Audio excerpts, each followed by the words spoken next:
Hello, everyone. Welcome to the Ice Cold Takes podcast. I am your host, Joey DeMeglio, and today I'm joined by one of the Rangers beat reporters to discuss the team's road trip before returning home after Thanksgiving. Mollie Walker, thanks so much for joining me. How are you? I'm good. How are you? Thanks for having me. No, thanks for being on. I know, we talked about the travel issues that you reporters seem to go through all the time. I don't know about Vince. I never hear any issues with him, but you and He's had Colin. he's had his fair share, but yeah, I think Colin and I are on a majority of the trips, or do a majority of the long trips.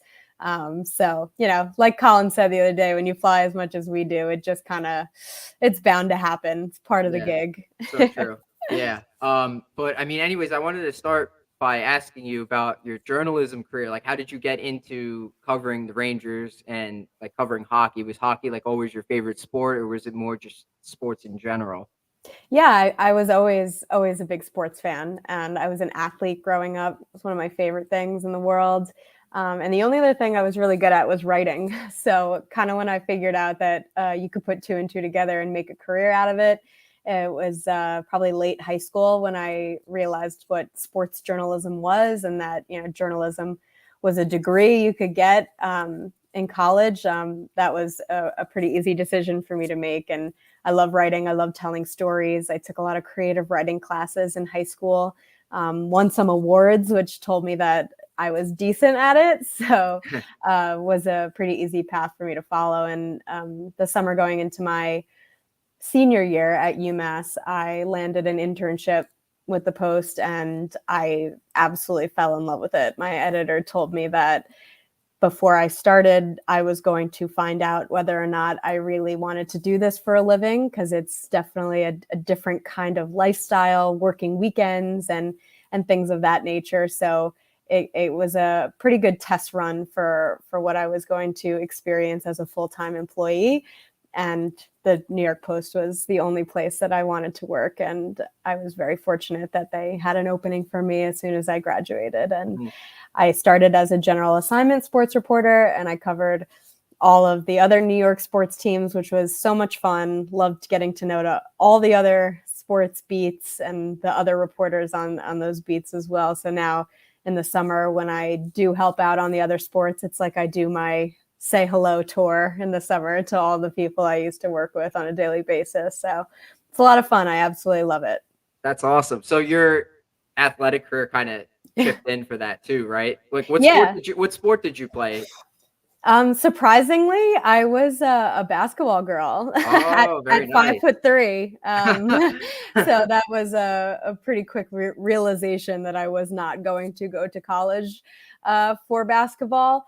But I absolutely loved it. It was my favorite sport for sure. And I also played soccer and softball and volleyball. Anything that I could was my favorite. So Wow, that's a lot of sports. yeah, Yeah, but that all contributes to, your understanding of it, because a yeah, lot of the for stuff sure. is similar. Like, even though the rules for each of the sports are different, like the objective is kind of the same. Like the mental side of it. Getting to know that, being an athlete yourself, that probably really contributes to how you're able to do your work as a journalist.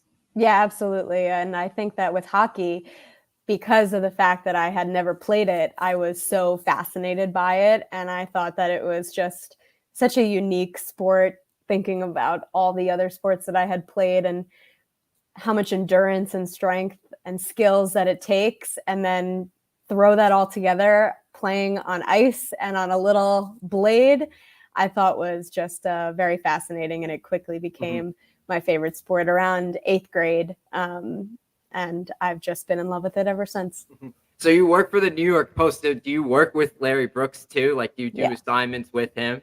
Yes. Larry Has and he I. take has he taken you under his wing and taught you some cool things? Because he's like Yeah. a Hall of Fame writer.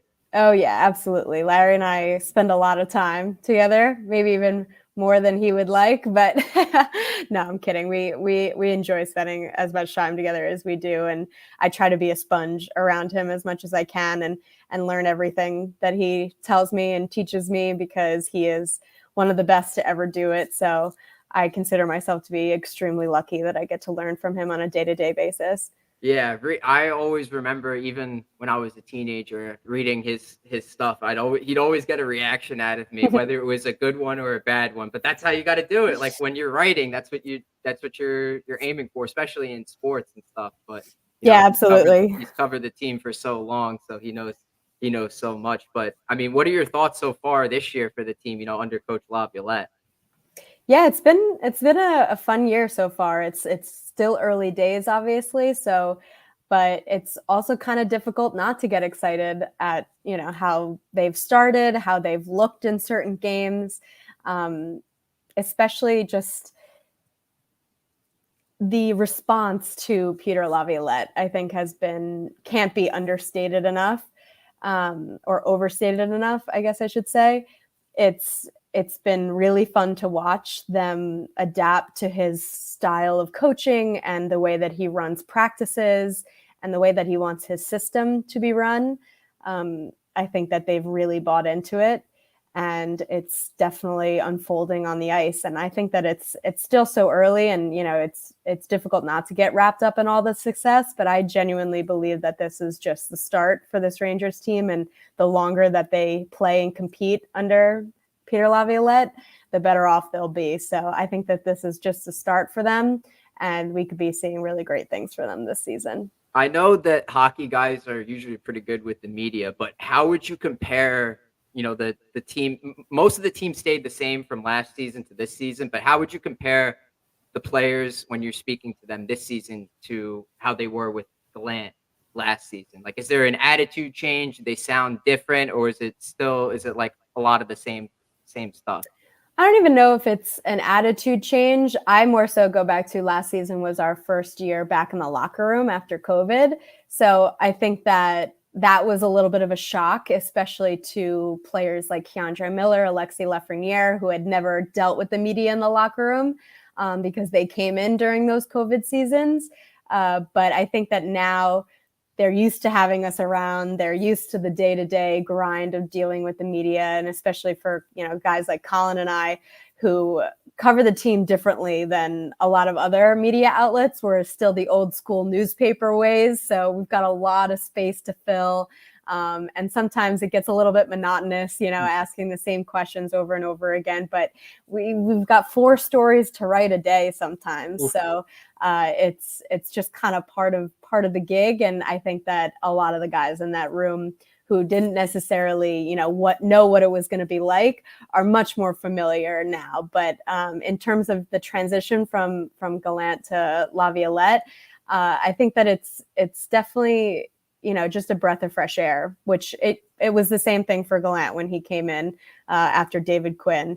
So I think that they've really taken to the way that Laviolette has run things, and are really, have become big believers in what he's trying to instill here in New York. So it's been a really fun thing to watch unfold.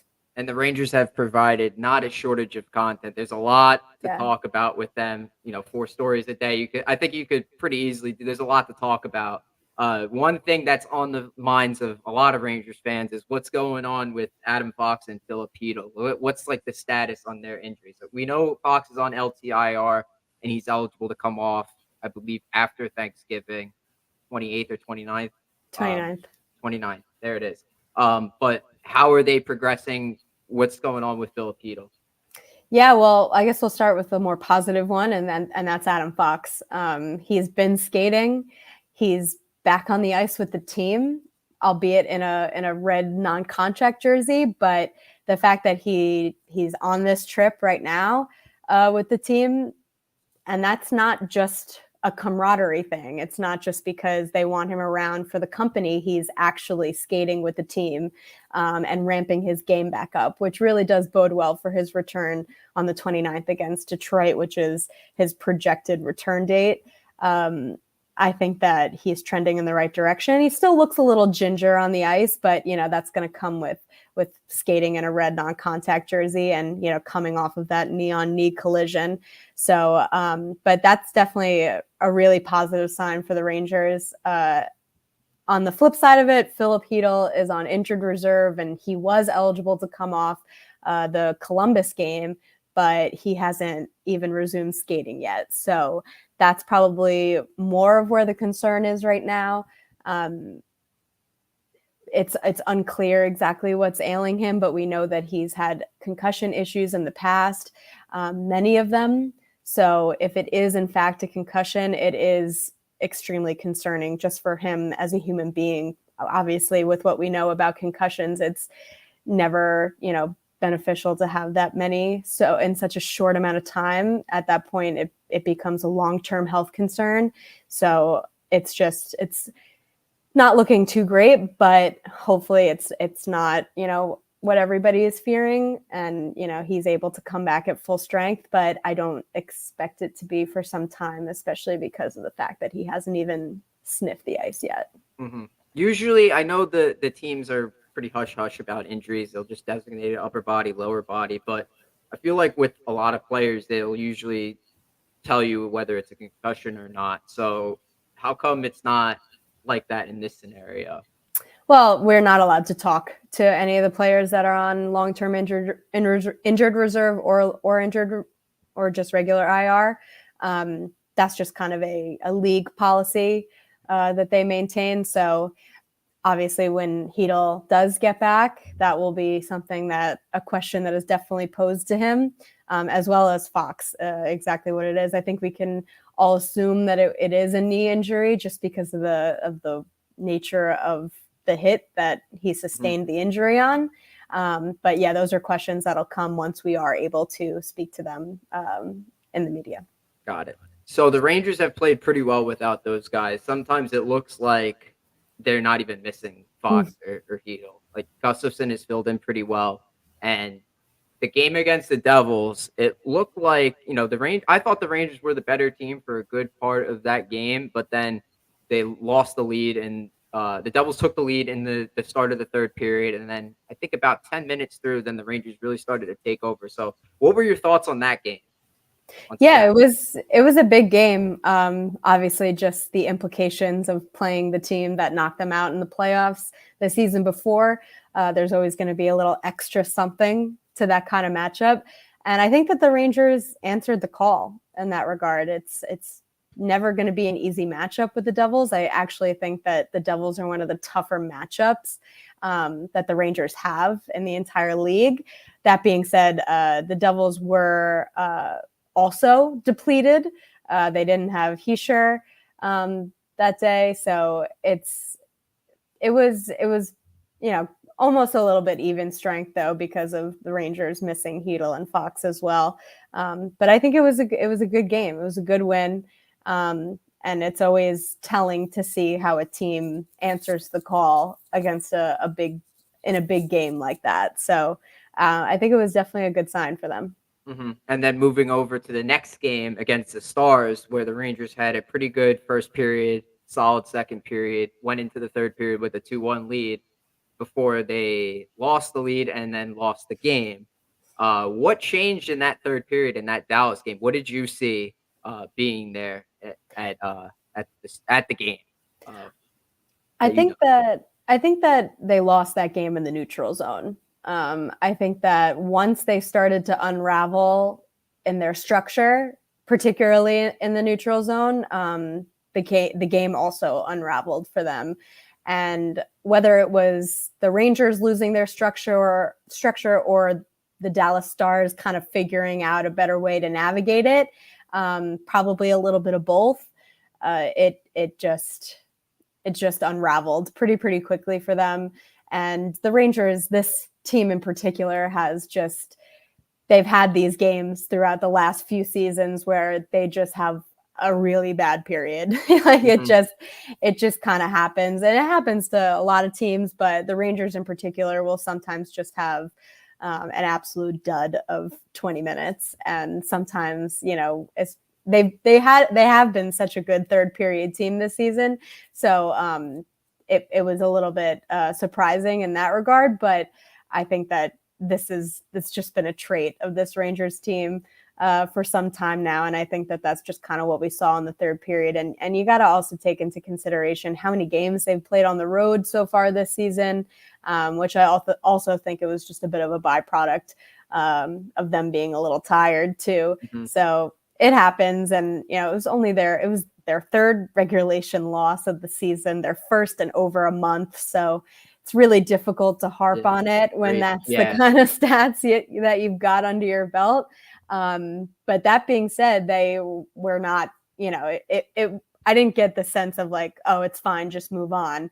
They took it as a learning experience for sure. And it's something that I'm sure that they analyzed the day after. Because that's just, especially for a guy like Peter Laviolette, that does not meet his expectations. So that's crazy to think it's been over a month since that Nashville game where they lost in regulation. I didn't even realize that.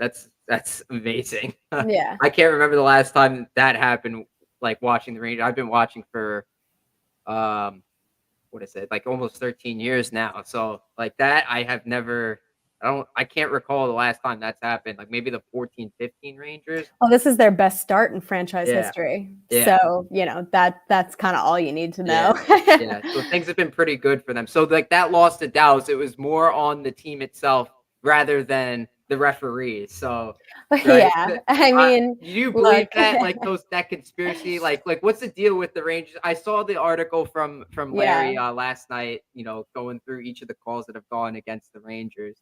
But it just seems like a lot of them, the Rangers end up being on the short end of the stick. Like Lindgren, the 5-minute majors against him have been reduced twice in 2 games. Cooley had 2 goals this season called off. The Jack Hughes goal counted. Like, what do you just think that's just coincidence, or just like you don't believe in the conspiracy, do you? No, I don't believe in the conspiracy, especially because if you do read that article from Larry, it is a kind of balanced, like they've had calls go their way, they have calls not go their way. But I think it more so says something about the NHL officiating as a whole. There's just no consistency, no, precedent. It's just, it does very much so feel on the fly and, a little making up as you go along, kind of. So, and I think that that's just been a trait of the NHL officiating for a couple of seasons now. Longer than a couple of seasons, years, I would go as far to say.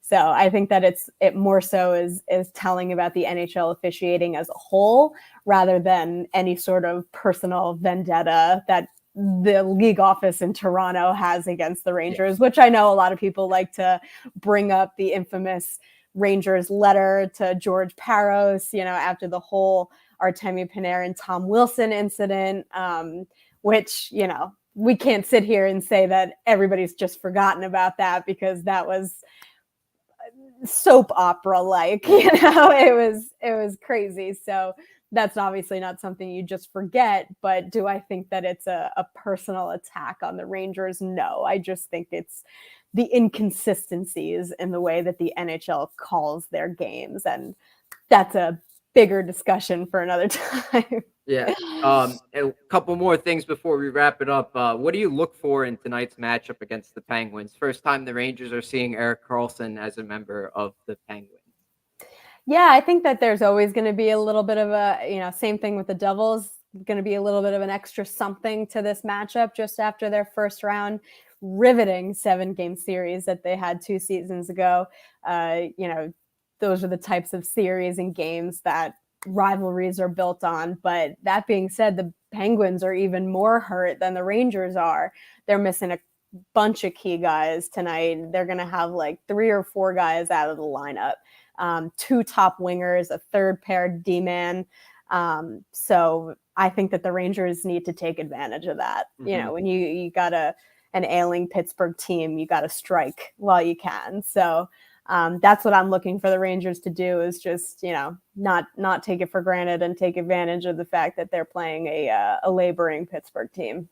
And based on Laviolette's responses after every single post game, it always seems like he really wants, especially after losses, so few that they've had this year. It's, let's get back into the win column. Like, let's tighten stuff up and get back into the win column. We lost one. Okay.